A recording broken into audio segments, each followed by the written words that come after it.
A graça e a paz, queridos. Estamos aqui para trazer a lição de número 3 de janeiro, né? Hoje é 9 de janeiro. Hoje nós vamos estudar a lição de número 3, a encarnação do Verbo. Aqui o Verbo é o Senhor Jesus, né? No princípio era o Verbo, e o Verbo estava com Deus, e o Verbo era Deus. É o que nós vamos estudar hoje, né? E esse Verbo que assumiu uma forma humana, né? A encarnação do Verbo, esse Verbo assumiu uma forma humana para poder morrer pelos nossos pecados. É lógico que, tendo o pecado entrado no mundo através de um homem, ele também vai sair através de um homem, e um homem sem pecado. A segunda pessoa da Trindade, Jesus Cristo, ele veio ao mundo, assumiu uma forma humana para poder morrer pelos nossos pecados. Então vai ser uma lição muito boa e você está convidado, se caso você não se inscreveu, se inscreva aí no meu canal, deixe o seu like, compartilhe aí com seus amigos, seu grupo, nos ajuda aí a divulgar o nosso canal, que é a Palavra de Deus, tá bom?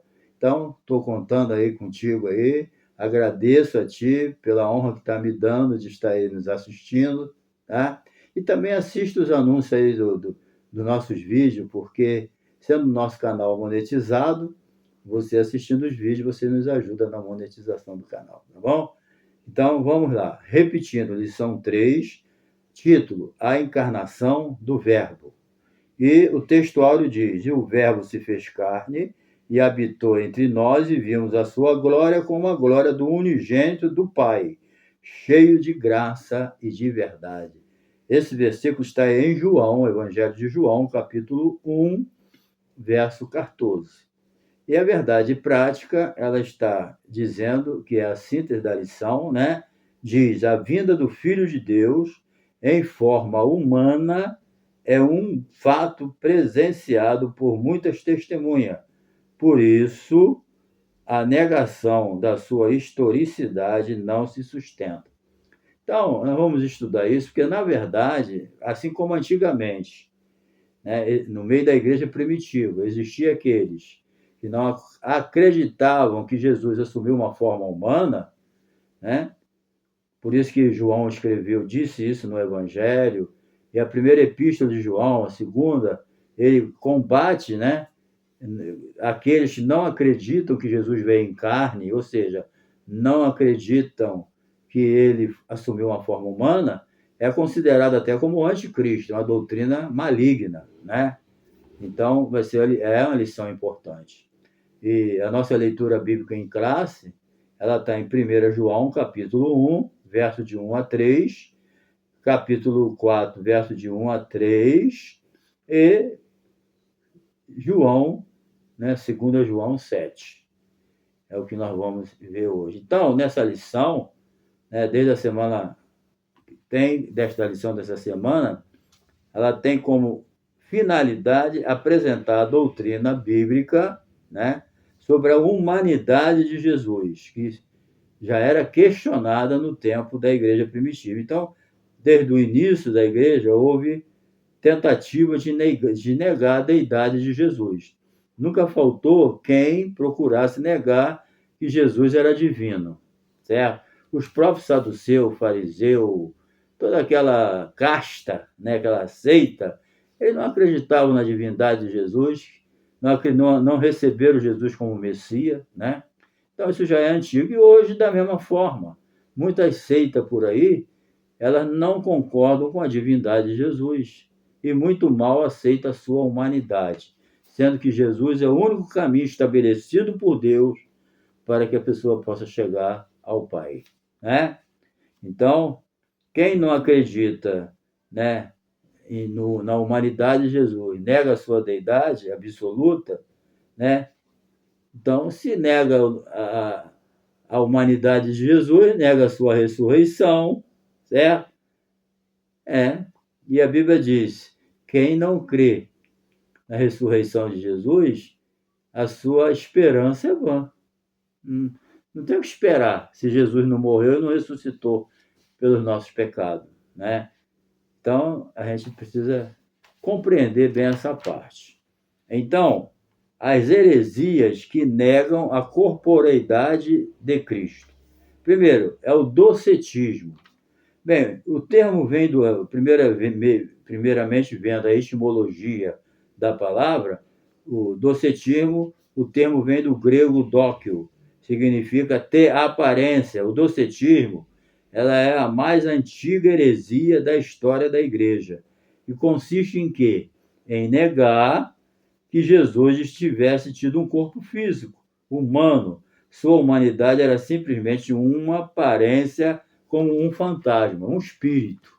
Entendeu? Então, como pode? A história é repleta não só do cristianismo, o próprio judaísmo, né? Através de Joséfo e através dos ímpios, né? Não tem como, todo mundo sabe que Jesus existiu humanamente, que morreu numa cruz, mas tem essas doutrinas aqui que não crê, essas seitas que não acreditam na humanidade de Jesus. E, lógico, não acreditando na sua humanidade, não vai acreditar também na sua divindade, né?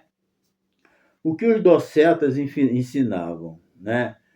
Os seguidores dessa heresia, eles ensinavam muitas coisas fora da Bíblia, lógico, né? E contrário à palavra de Deus.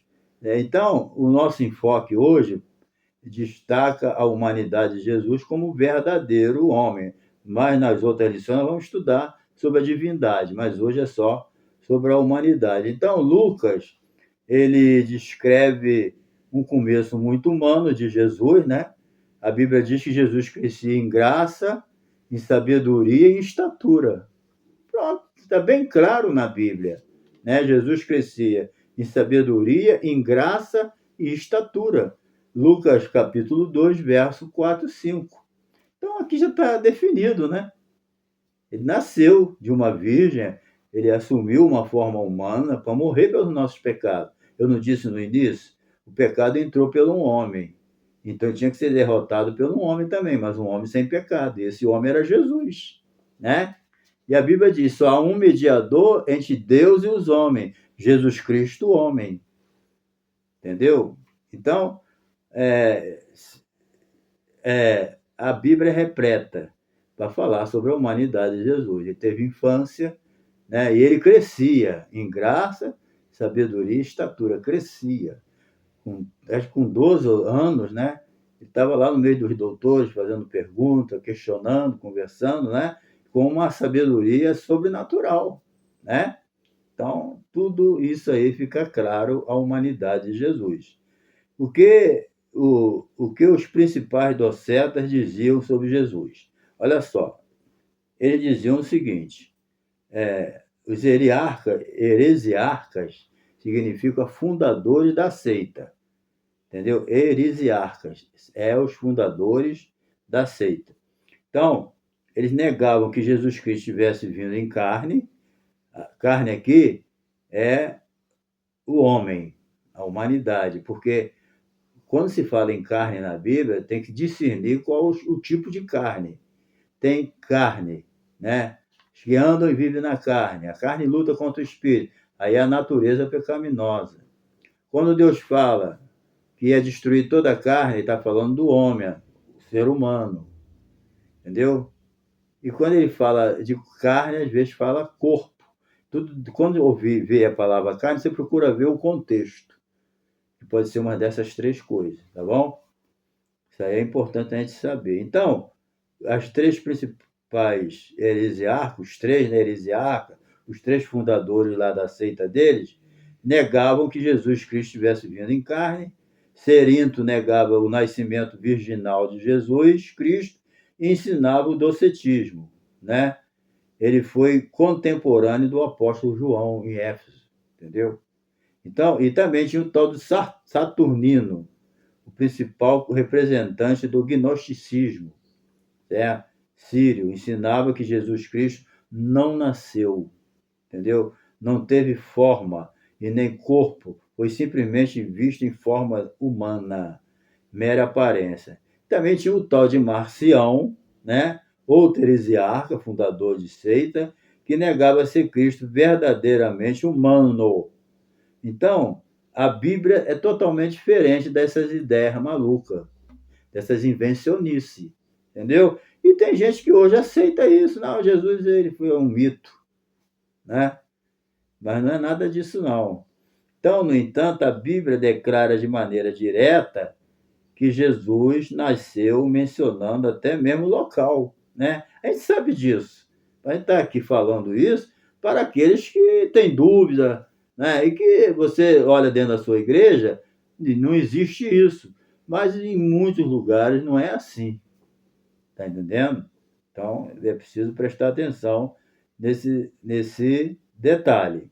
Entendeu? Então, Jesus, mesmo sendo Deus, tornou-se homem, desenvolveu-se física, intelectual e espiritualmente.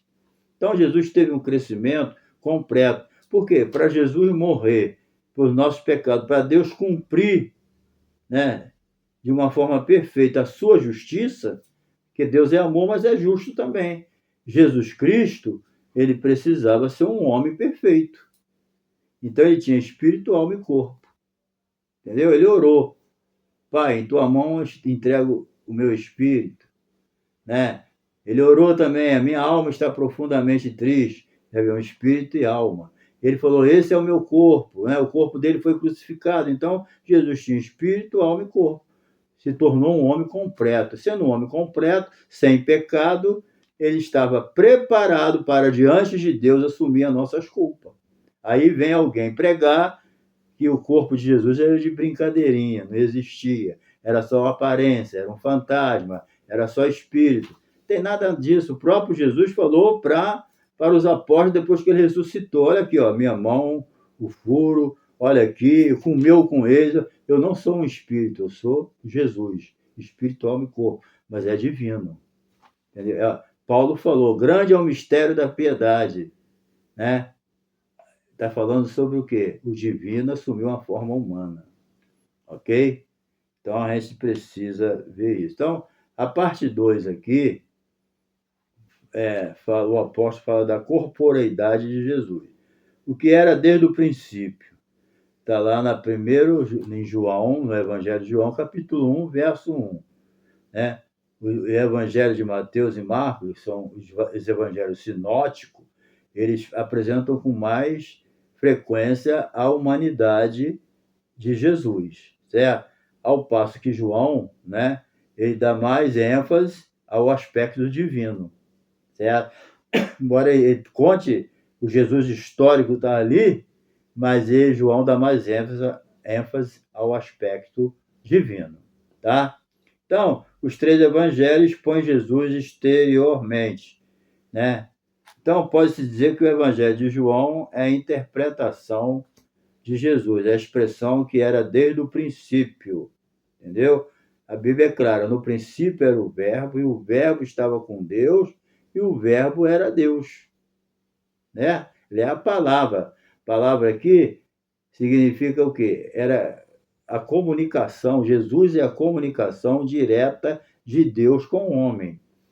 Deus não fala direto com o homem, fala através de Jesus, certo? O que se entende aqui? Sendo humano, Jesus pode segurar na mão do homem. Sendo divino, Jesus pode segurar na mão de Deus. Aí ele faz o quê? A reconciliação, entendeu?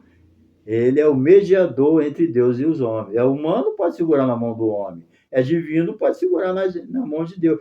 Quem que pode fazer isso? Só Jesus. Nenhum de nós. Deus falou para Moisés, Moisés, tu não pode ver meu rosto. Qualquer um que vê meu rosto vai morrer nesse corpo que a gente está, mas Jesus faz a mediação. Ele é humano. Por isso que ele pode segurar na nossa mão. É divino. Por isso que ele pode segurar na mão de Deus. Tá bom? Então, a reafirmação apostólica. Os apóstolos reiteram e afirmam na introdução do seu evangelho que vimos com os nossos olhos e temos contemplado e as nossas mãos tocaram na palavra da vida. O próprio João, que escreveu isso, ele recostava no peito de Jesus. Lembra da ceia? Que Pedro manda ele perguntar aquele que encosta sua cabecinha, né, no peito de Jesus, faz tal pergunta a ele, quem é o traidor e tal. Então, João, ele tocou em Jesus, ele abraçava Jesus, ele tinha uma intimidade especial com Jesus, certo? Jesus amava a todos, tinha intimidade com todos, mas tinha um que abraçava ele, era mais carinhoso, é João. Por isso que ele está dizendo que ele apalpou, ele segurou. Então, ele deixa claro, né, que Jesus teve o corpo físico, certo? Pilatos também, né, na presença de Pilatos, né, veja que na presença do nome de Pilatos, no credo apostólico, posiciona que nos acontecimentos passados. Ele sofreu debaixo do poder do Pôncio Pilácio, entregue por quem? Pelos judeus. E ele foi crucificado. Entendeu? Então a gente não precisa de muita coisa para entender que Jesus tinha um corpo humano. Para você que tem essa certeza, pode ser até desnecessário, né, essa lição. Mas só que a gente nem imagina quantos milhões de pessoas têm essa ideia maligna nesse mundo afora. Então, vale a pena a gente falar sobre a divindade e humanidade de Jesus. A divindade vai ser na outra lição, né? Bem, uma crença herética. Na verdade, negar a humanidade de Jesus é uma heresia pesada. Se ele não tivesse um corpo humano, ele não ia poder morrer na cruz do Calvário. Jesus, por ter um corpo humano, ele sentia sede, ele sentia fome, ele sentia cansaço, ele dormia no barco, ele ia para o monte orar porque ele sentia a necessidade do Pai. Então, todas as necessidades que nós temos, ele tinha, só que ele não tinha pecado, essa é a diferença, entendeu? E ele deixou a sua glória, se humilhou até a morte e morte de cruz, mas depois o Pai exaltou ele. Ele está acima de tudo, ele está à direita do Pai lá, né? Então a gente vê que é interessante, né, a gente aprender essas coisas importantes. João escreveu o Evangelho, João escreveu o Evangelho de João, o nome dele.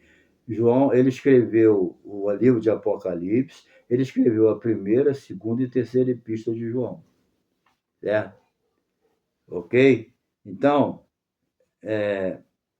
vamos ver aqui. Nessa época do docetismo, já se difundia entre os cristãos. Então, por isso, o apóstolo esclarece de maneira direta que todo aquele que nega que Jesus veio em carne não é de Deus. Então, qualquer um que nega a humanidade de Jesus, a Bíblia diz que não é de Deus, é usado pelo diabo.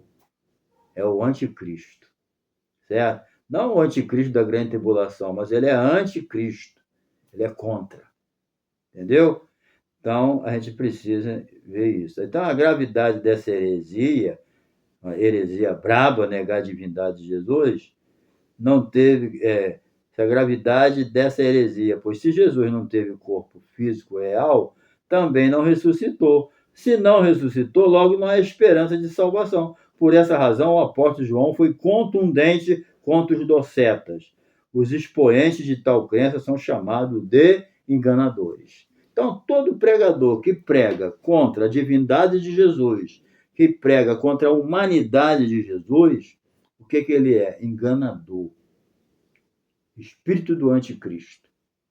Entendeu? Então, muito cuidado com o que você ouve que não tem na palavra de Deus. Ok? Então, os evangelhos sinóticos, saindo dessa parte, eles apresentam Jesus ressaltando seus aspectos humanos, ao passo que o evangelho de João revela os seus aspectos divinos. Certo? Então, vamos aqui. Por quê? Porque a humanidade com a unidade, com a divindade e humanidade, é uma união hipostática. Entendeu? É a união de duas naturezas. Na teologia, a gente estuda, na cristologia, a gente estuda. Né? Quando eu dou aula de cristologia, eu explico bem que existe em Jesus uma união hipostática. Então, o que é uma união hipostática? É a união de duas naturezas. Então, Jesus é um homem que tem duas naturezas. Ele tem a natureza humana e a divina, mas uma personalidade só. Não existe o Jesus humano e o Jesus divino. Isso aí é outra heresia braba. Não existe um Jesus humano e um divino. Existe um Jesus só com duas naturezas. Então, é duas naturezas e uma personalidade só. Um Jesus só formado por duas naturezas. Entendeu? Deu para entender, né? Então, mas os hereges não querem entender isso, não aceita. O homem natural, na verdade, o religioso, ele não compreende as coisas de Deus, né? O homem natural tem que nascer de novo. Nasceu de novo, é uma nova criatura em Cristo Jesus, aí ele passa a ter discernimento das coisas espirituais. Toda essa turma que nega a divindade, outra a humanidade, não tem nada a ver com o reino de Deus, entendeu? É o joio. Bem, como essas heresias se revelam hoje. Então, quanto ao nascimento virginal de Jesus, existe aqueles movimentos, aquelas seitas, né, como os mormons, a Igreja da Unificação. Eles mesmos, como exemplo aqui, eles negam o nascimento virginal de Jesus. Mas eles fazem as propagandas dele como chamariz, botando Jesus de testa. Depois que tu entra lá, não é nada disso. Porque negam o nascimento virginal de Jesus. Não entendem que a situação humana de Jesus foi gerada numa virgem. E Jesus não herdou a natureza pecaminosa de Maria, porque lá em Hebreus está dizendo que o Pai preparou um corpo para Jesus. Jesus não herdou a natureza pecaminosa de Maria. Então, muito para justificar que Jesus herdou, diz que Maria era uma mulher sem pecado, que é uma outra heresia.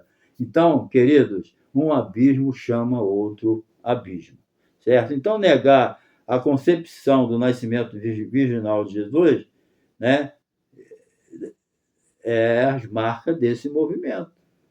É o carro-chefe, entendeu? E chega lá, uma pessoa sem conhecimento, sem instrução, igual eu cheguei quando aceitei Jesus com 26 anos, e eu cheguei na igreja, um apagado, se me ensinasse que Jesus não foi o nascimento não foi assim, eu ia aprender assim, errado. E olha, tirar um erro de uma pessoa é difícil, entendeu? Porque você está tentando trazer eles, estão tentando levar você para lá. A batalha, né? Então a Bíblia anuncia de antemão que a concepção e nascimento virginal de Jesus, desde o Antigo Testamento, já tinha sido profetizado, né? Lê lá no livro de Isaías, o capítulo 7, versículo 14. Já estava profetizado o nascimento virginal de Jesus. Maria foi o instrumento que Deus usou para o nascimento de Jesus, certo? Então, na verdade, Jesus foi gerado pelo Espírito Santo. Entendeu? Você pode ir lá ler Mateus capítulo 1, versos 18 e 20. O anjo Gabriel disse a Maria: descerá sobre ti o Espírito Santo e a virtude do Altíssimo te cobrirá com a sua sombra. Está lá em Lucas, capítulo 1, verso 35. Então, quanto à morte e ressurreição de Cristo, os heresiarcas, repetindo, heresiarcas são fundadores de seitas, tá?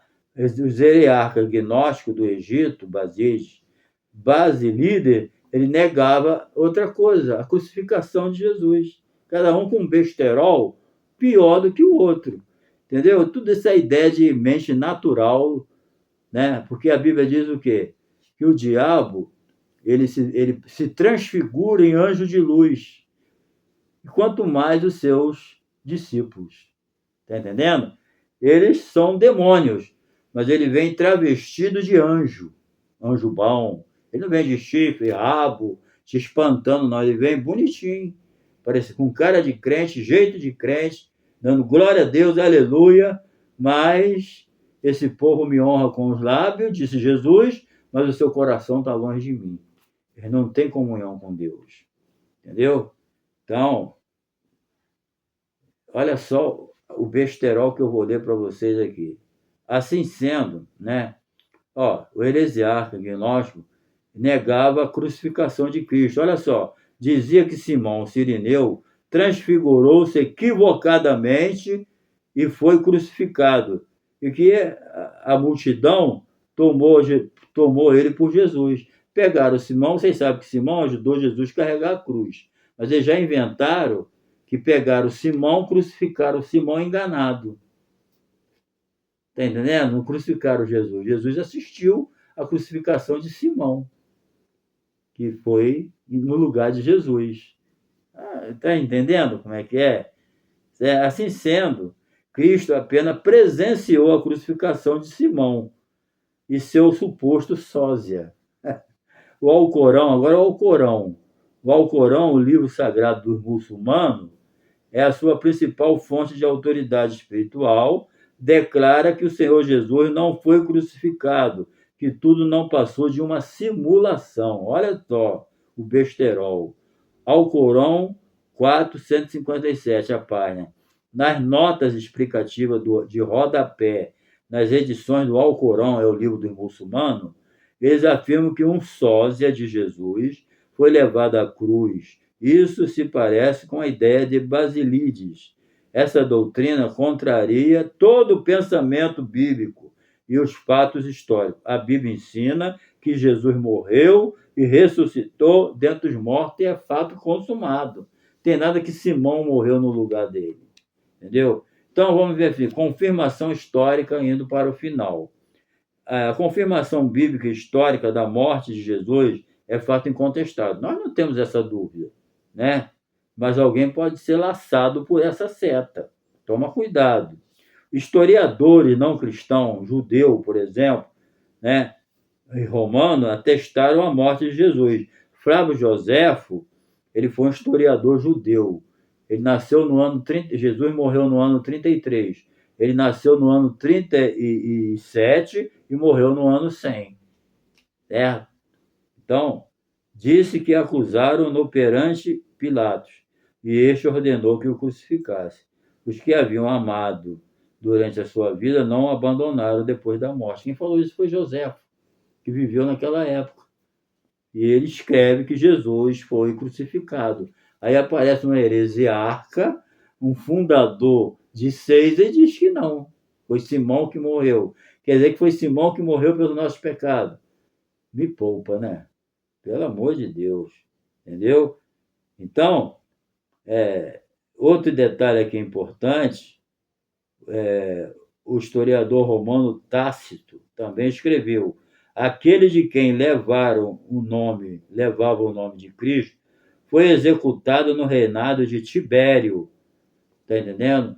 No governo de Pôncio Pilatos, entendeu? A Bíblia declara que Jesus, depois de ter padecido, se apresentou vivo com muitas provas. Inclusive, Paulo escreveu que Jesus ressuscitado, ele apareceu a mais de 500 irmãos. Está entendendo? 500 irmãos provaram que Jesus ressuscitou. Ok? Então, Jesus, ele morreu, foi crucificado quando o imperador era Tibério. Tibério era o imperador no tempo que Jesus foi crucificado. Entendeu? No governo de Pôncio Pilato. Ok? Então, a confirmação bíblica e histórica da morte de Jesus é fato consumado e incontestável. Entendeu? Mas os pregadores, os teólogos liberais, a teologia liberal é que ensina isso. Pega isso dos hereges, pega isso das seitas, né, escrito pelos heresiarcas, que são os fundadores dessas seitas, e usa isso, entendeu? Para poder disseminar uma nova doutrina que não é aceita na palavra de Deus. Jesus morreu e ressuscitou no terceiro dia. Bem, conclusão, vamos encerrar, tá? As expressões verbo se fez carne ficam uma resposta aos docetas. Significa uma resposta aos docetas, essa seita maligna. Os evangelhos revelam vários atributos característicos de Jesus, ser humano, né? Ele foi revestido de corpo físico porque o pecado entrou no mundo por um homem e precisava sair pelo um homem, né? Prova da humanidade de Jesus. Ele sentiu fome e foi lá procurar uma fruta na figueira. Não encontrou, amaldiçoou ela. Jesus sentiu sede. Jesus dormiu no barco lá. Tiveram que acordar Jesus. Isso revela a sua humanidade. Jesus subiu ao monte para orar, ele sentia necessidade de orar. Mostra a sua humanidade. Então, Ele era divino, mas ele assumiu a natureza humana completa. Jesus não era meio homem, e nem era dois homens, um divino e outro humano. Era um Jesus só, com uma personalidade. Jesus tinha duas naturezas. Entendeu? Então, essa lição foi muito importante. Vamos encerrar para a semana que vem, está na quarta lição. Nós vamos estudar o Deus triuno, Pai, Filho e Espírito Santo. Formam um Deus só, tá bom? Fora desse Deus triuno aqui, não existe mais Deus nenhum. O Pai, o Filho e o Espírito Santo é uma unidade composta que, né, forma o Pai, o Filho e o Espírito Santo. É uma unidade composta que forma um Deus só. Tá bom? Então, Deus te abençoe. Não se esqueça de se inscrever, dar o seu like, compartilhar aí com seus amigos e assistir os anúncios aí, ajudando a monetização do nosso canal. Tá bom? Um abraço, um beijo no coração.